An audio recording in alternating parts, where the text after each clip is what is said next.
Je vais me repoudrer le nez avant de commencer la vidéo. Allez, c'est parti.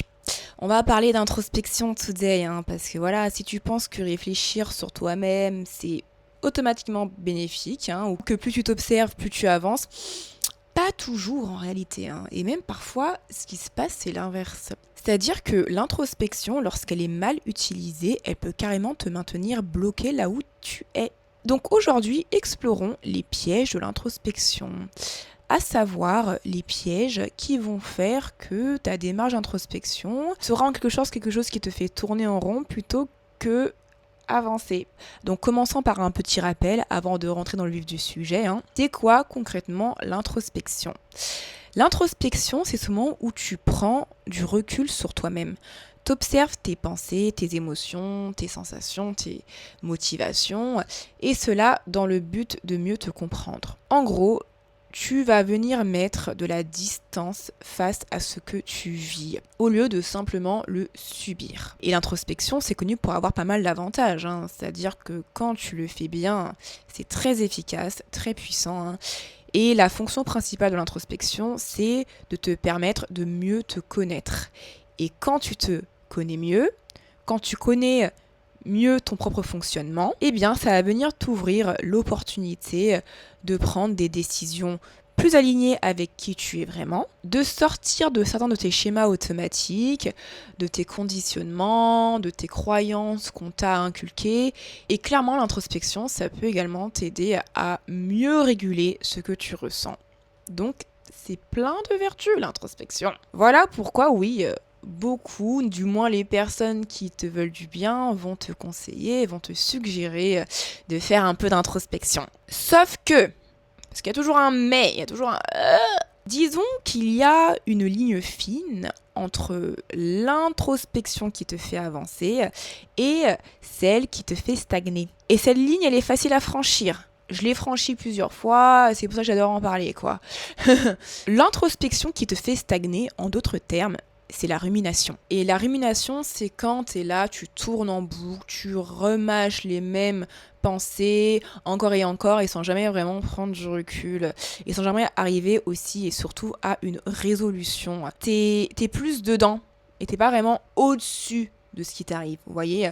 Parce que justement, la différence avec l'introspection, c'est cette mise à distance. L'introspection, elle suppose justement que tu prennes du recul volontairement, que tu observes ce que tu vis pour justement le comprendre, au lieu de le revivre en boucle.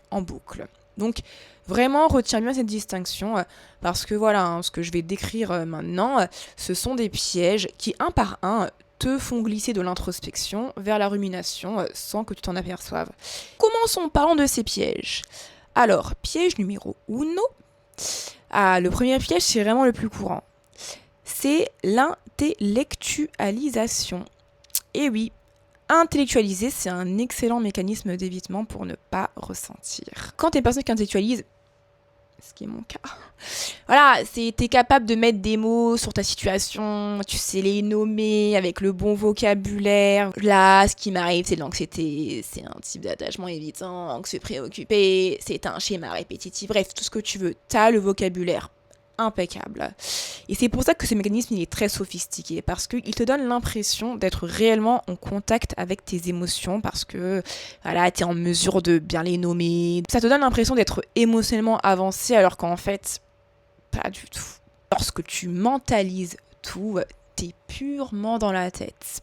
Et t'es pas du tout dans le corps, très souvent. Parfois, tu cherches à échapper l'expérience du corps. Or, le seul moyen d'être réellement en contact avec tes émotions, c'est justement de les ressentir dans le corps, dans le moment présent.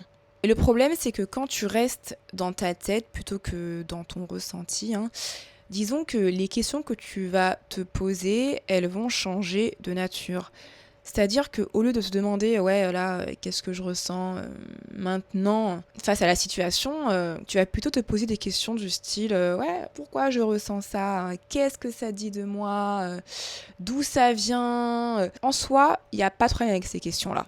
On va voir ça juste après. Juste que le problème, c'est que en faisant ça, tu passes du contact direct avec l'émotion à l'analyse émotionnelle. Or, ce sont deux choses très différentes. Faut pas confondre les deux. Analyse émotionnelle et ressenti, contact direct avec l'émotion. Quand tu analyses, tu ne ressens pas forcément. Et donc pour revenir sur une précision, je ne dis pas qu'analyser ses émotions c'est inutile, bien au contraire. Hein. Ce que je précise ici, c'est que c'est incomplet. Ce n'est pas l'analyse pure de tes émotions qui va faire concrètement avancer les choses. Et pourquoi c'est important de ressentir? C'est une question qui serait intéressante de se poser. Hein. Eh bien, c'est parce que le ressenti, c'est une information brute. C'est vraiment ton corps, ton vécu qui te disent quelque chose d'immédiat, là, et de fiable. Alors que lui, l'intellect, il peut raconter des histoires. Il peut justifier, minimiser ou même, au contraire, dramatiser ce que tu vis.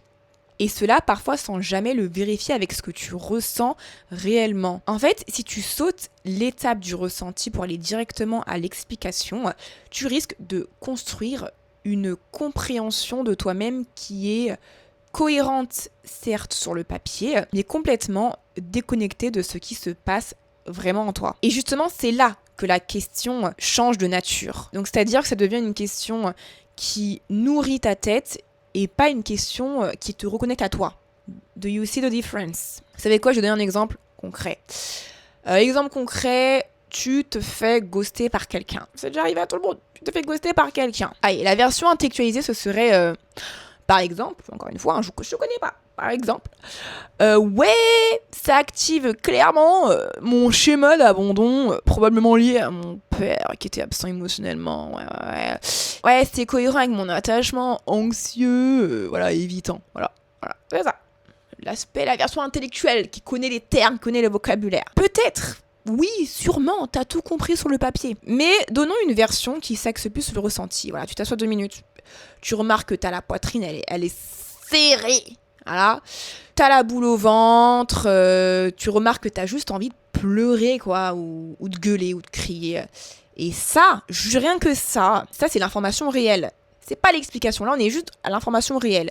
L'explication, elle peut venir après. Mais le problème, c'est que si elle vient avant ou à la place, t'as juste déguisé ta douleur d'un vocabulaire qui donne l'impression d'avoir traité quelque chose alors que t'as rien traité. Do you get it? Et en ce qui concerne le fait de ressentir, parce que c'est vrai qu'avec du recul, vu qu'on vit dans un monde qui est très mental, on sait même plus comment efficacement ressentir. Donc pour ça, en vrai, un prochain sujet sera consacré à ce thème-là qui est intéressant. Comment tu ressens? Parce qu'il y en a qui ne savent plus ressentir. Moi, je ne sais plus ressentir.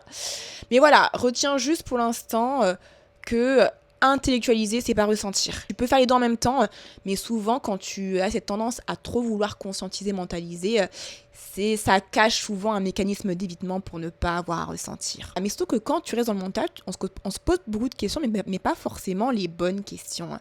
À savoir celles qui te font réellement avancer. Ce qui nous mène à notre deuxième piège, qui sont les mauvaises questions. Ah, ça, c'est quand tu accumules les pourquoi sans jamais arriver au et maintenant, qu'est-ce que j'en fais, quoi?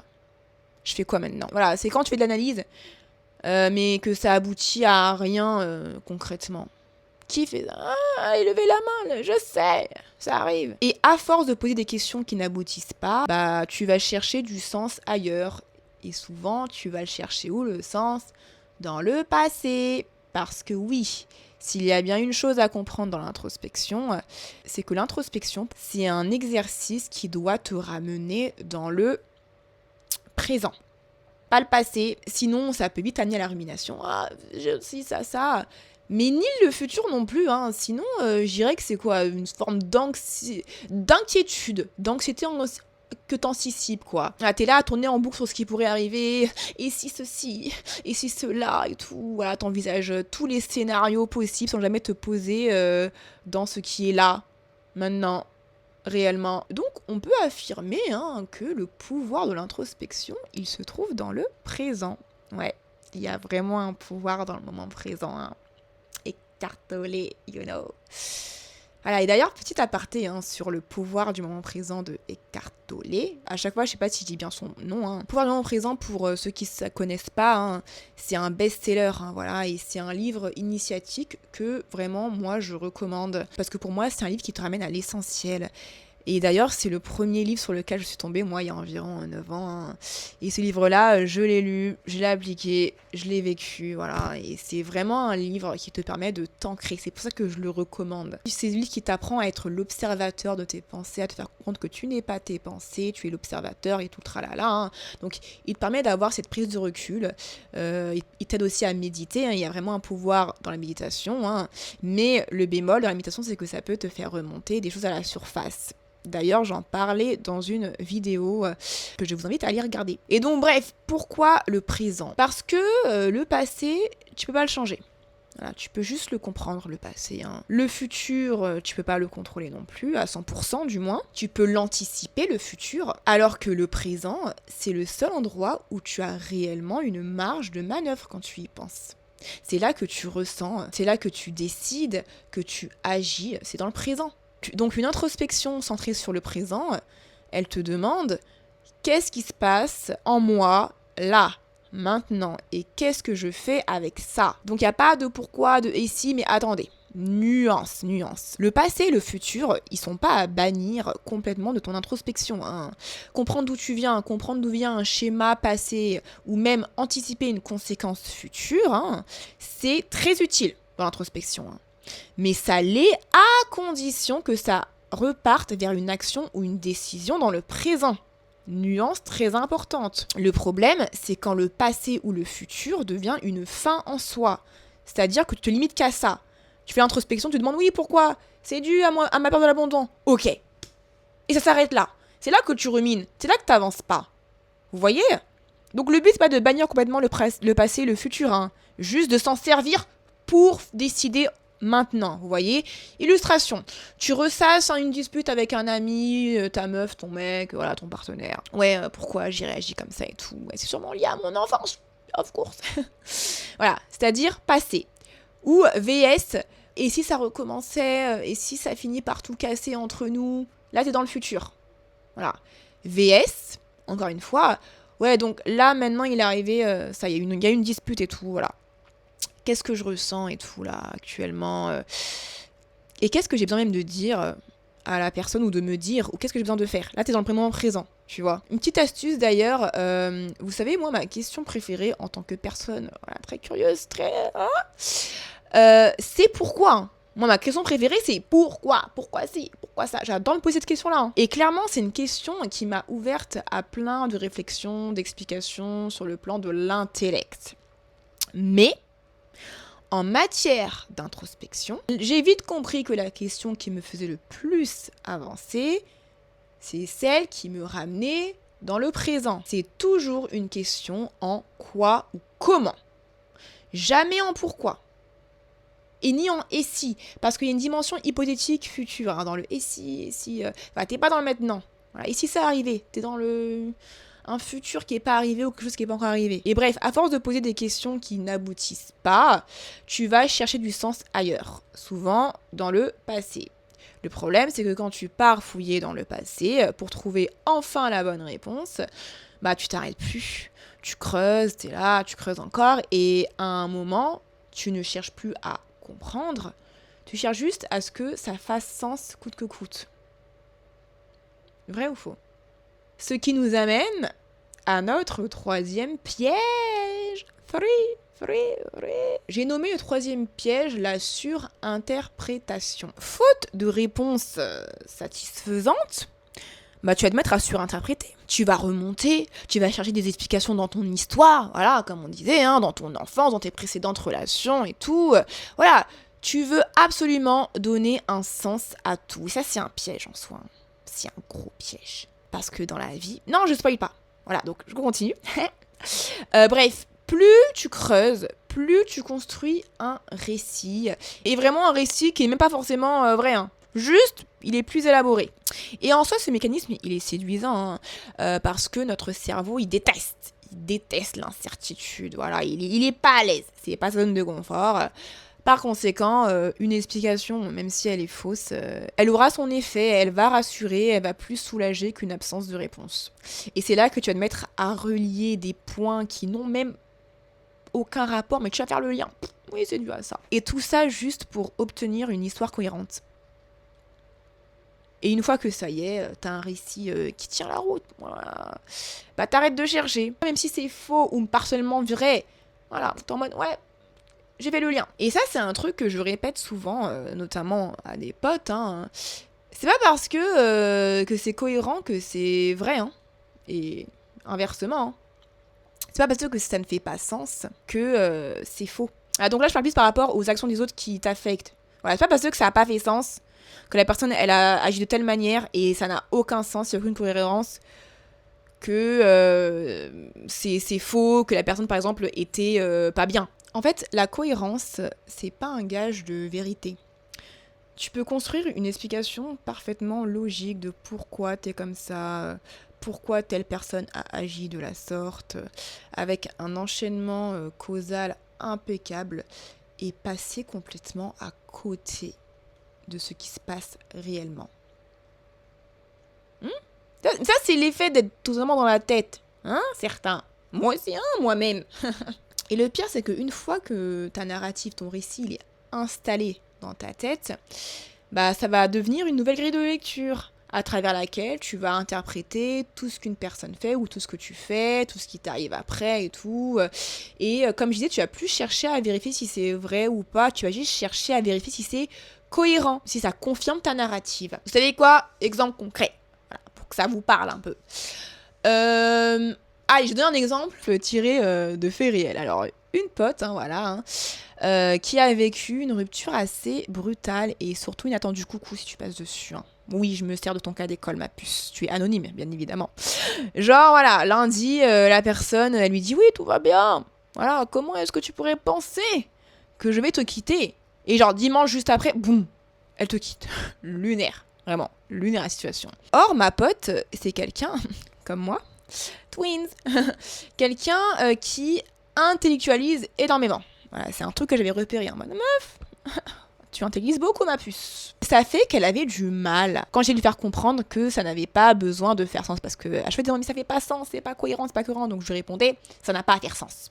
Je rappelais que dans la vie, meuf, les gens ils agissent de manière complètement incohérente, souvent parce qu'ils sont eux-mêmes en plein conflit intérieur et que très souvent ça n'a rien à voir avec toi et plus à voir avec la personne elle-même. Hein. Même si, oui, ça t'atteint directement toi. Ça va quand même t'atteindre. Mais voilà, elle avait du mal, elle résistait, hein, elle avait du mal à accepter pleinement cette contradiction. Et ce qui l'a amené à construire une narrative qui viendrait expliquer les agissements coûte que coûte. Et comme je disais, souvent, c'est ce qu'on finit par faire. Voilà, on ne supporte pas l'incohérence, la contradiction, l'incertitude parfois, notamment quand on est blessé. Hein. Donc on va chercher à conclure. Veuillez conclure, maître.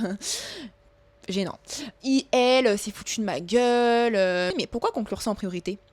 Pourquoi ne pas conclure plus simplement ouais, c'est pas ce qu'il veut, c'est pas ce qu'il veut, quoi. Il ou elle est perdu. Et là, c'est intéressant de s'arrêter dessus. Moi, je dirais que c'est parce que la première conclusion, elle colle à une narrative déjà ancrée. Voilà, une narrative en lien avec un passé que la personne a déjà vécu. C'est pour ça que cette conclusion, il se fout de ma gueule, ça va venir en premier. Et c'est ça que tu vois que le besoin de sens, il devient plus fort que la réalité elle-même. D'ailleurs, retiens ça, hein, le sens qu'on choisit de donner à une situation floue, sujette à plusieurs interprétations, il en dit plus sur notre histoire personnelle que sur la situation elle-même. Conclure, elle s'en fout de moi, plutôt que conclure, bah peut-être qu'il sait pas ce qu'il veut, un truc un peu plus neutre, c'est subjectif, ce n'est pas objectif. Soit bien entendu, preuve concrète, hein. Autre exemple, ton crush, il répond pas à tes messages et tout, ça va faire 24 heures, voilà. Si le sens que tu donnes à ce silence, c'est le rejet, cette narrative-là, elle en dit plus sur toi que sur la situation. Parce que peut-être que, je sais pas, hein, ça te ramène à ton passé, voilà. Encore un man, émotionnellement indisponible, ouais, je le savais, voilà, j'ai connu des relations merdiques, voilà, c'est à cause de mon père, encore une fois, parce qu'il était absent, vous voyez. Souvent, oui, c'est le cas, c'est vrai, c'est à cause d'eux, c'est à cause des parents. c'est à cause du papa ou de la maman, disons-le. Alors que face à ce même silence, d'autres personnes, ils auraient plutôt conclu ouais, il est peut-être occupé. Parce que eux, ils ont une histoire personnelle différente, vous voyez. Donc il y a un côté subjectif, hein. Ne pas l'oublier. Donc si on revient au chemin qu'on a tracé là, donc t'as intellectualisé au lieu de ressentir, tu t'es posé des questions qui n'aboutissaient à rien de concret, voilà, les mauvaises questions, et pour combler ce vide, t'as construit une narrative, une explication qui va venir rassurer ton besoin de sens.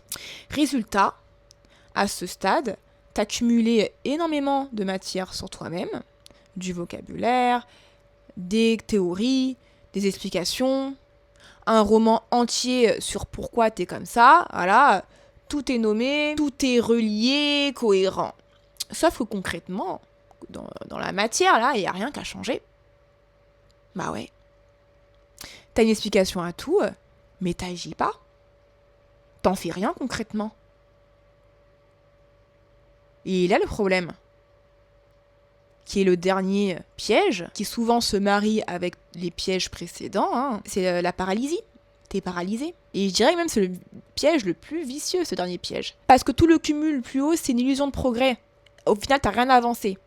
Voilà, comprendre pourquoi tu réagis comme ça donne l'impression d'avoir fait le travail et tout, hein. Mais comprendre, conscientiser et transformer, ce sont deux étapes différentes. Et beaucoup de gens s'arrêtent à la première étape en pensant que ça suffit. C'est-à-dire, je suis conscient de mes schémas, de mon pourquoi, et ils pensent que ça suffit. Alors que non. Tu peux analyser une situation sous tous les angles, en parler à tes potes ou en thérapie, l'écrire sur un carnet, journaling, voilà. Et malgré ça, rester exactement au même endroit dans ta vie. T'as juste un vocabulaire plus riche, voilà, pour décrire ton immobilisme. Voilà, c'est tout. C'est tout. Voilà. Et pourquoi ça arrive ? Ça arrive parce que l'analyse, c'est confortable, hein, avec du recul. Hein. Parce que quand t'analyses, quand t'observes et tout, tu prends pas de risque, tu te mouilles pas. T'es là, tu comprends ton schéma d'abondant ou de rejet ou d'humiliation, je sais pas quoi, hein, sans jamais avoir à dire à quelqu'un en face à face, par exemple, ouais, écoute, j'ai besoin que tu me rassures là. Je ressens le besoin que tu me rassures. Ou ni sans jamais avoir à quitter une relation qui ne te convient plus. Comprends que l'action, elle, expose. Elle peut échouer, hein. Voilà. L'action, elle peut être mal reçue, te confronter à un refus. Donc plus t'analyses, moins t'as besoin d'agir. Et ça peut durer des années. Il y a beaucoup de personnes, ils sont bloqués, hein. Je sais même pas comment appeler ça. Hein. Moi, j'appelle ça un peu le piège de la thérapie. Ou le piège, je sais pas, de l'introspection, même du développement personnel un peu. Hein. Donc je répète, être conscient, ça suffit pas. C'est juste un bout du chemin. D'ailleurs, à mes débuts, hein, avec Perspectiva, hein, vraiment au tout début, j'avais échangé avec une meuf, voilà, une abonnée à mon compte. D'ailleurs, je me demande ce qu'elle devient. Voilà, elle était venue me parler de son problème, voilà. Et c'était clairement le profil d'une personne qui faisait beaucoup d'introspection, de thérapie, etc. Mais malgré ça, ses problèmes persistaient. Voilà, ça ne partait pas, et même pire, elle les avait symptomatisés. Genre vraiment, voilà, ça avait créé des maux dans son corps, littéralement. Parce que oui, hein, c'est ça le problème à la fin, c'est ce qui finit par arriver. Tu finis par symptomatiser ce qui a du mal à réellement sortir par le corps, par le vrai ressenti. Et voilà, donc on parlait et je l'écoutais longuement, beaucoup de notes vocales. Et en l'écoutant longuement, j'ai détecté son problème. Elle me disait qu'elle conscientisait beaucoup. Et j'ai fini par lui dire, ben justement, ton problème, il est là, ma puce. Il est là, girl. C'est que tu conscientises trop. Et ça t'empêche de ressentir, de vivre réellement ce que tu dois vivre, ressentir. Ou même, je dirais, libérer comme douleur. Ça t'empêche de ressentir la douleur, de manière générale. Et à l'époque, j'ai vite compris qu'elle était pas très ouverte à ça, parce qu'elle radotait, hein, voilà. Et qu'elle écoutait pas vraiment, au final. Hein. Elle était trop dans le mental. Au point même que le fait de l'écouter, ça m'a foutu une migraine. Malheureusement, c'est à ce moment-là que je réalise que je suis très sensible. Hein. Parce que quand j'interagis avec les gens, parfois, je ressens des trucs. Donc voilà, j'ai un peu essayé gentiment de couper court, quoi. Parce que voilà, comme je disais, malheureusement, je suis très sensible. C'est pour ça que j'imagine avoir développé ce mécanisme de protection qui est l'intellectualisation pour un peu, comment dire, anesthésier mon hypersensibilité. Parce que je ressens parfois l'énergie des autres et parfois c'est déroutant, je veux pas. Mais bon, avec le temps, j'ai appris à gérer tout ça et je continue d'apprendre à gérer tout ça. Naturellement, je resterai une personne analytique coûte que coûte. Mais pour équilibrer, j'ai dû réapprendre à ressentir et à ne pas avoir peur de trop ressentir. Mais d'ailleurs, ouais, ne vous leurrez pas, parfois dans votre entourage, les personnes qui paraissent le plus stoïques, le plus un peu, vous voyez, renfermées, parfois, ce sont les plus sensibles en réalité. Elles ont juste appris à développer une coquille et tout.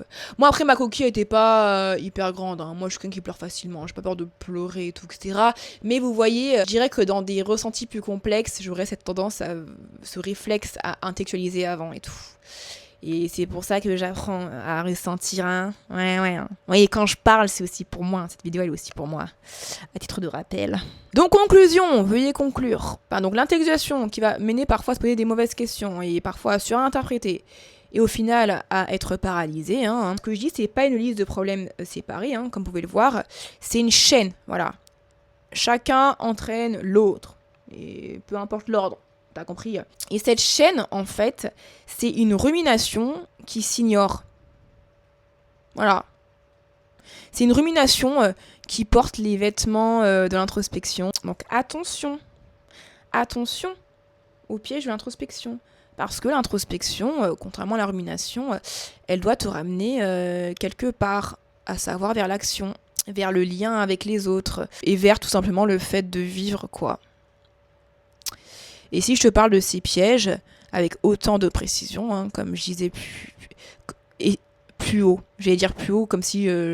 Bref, je suis tellement habituée à écrire. Comme je disais plus tôt, c'est parce que, voilà, je suis tombée dedans. Et sur tous. Donc voilà, je les connais dans l'intérieur, c'est pas de la théorie, c'est pas que la théorie quand je parle là. Non. Et c'est justement ce chemin-là, le fait d'être tombé dedans, en être sorti, avoir appris à distinguer une introspection qui est vraiment avancée d'une introspection qui fait stagner, qui consolide les choses. Voilà. Et c'est pour ça aussi que je me mets au service des gens sur ce plan-là. C'est-à-dire que je fais des petites guidances introspectives. Je sais que le terme me paraît être en mode guidance, alors que non. C'est juste que je t'aide à te poser les bonnes questions. Were you silent or were you silence?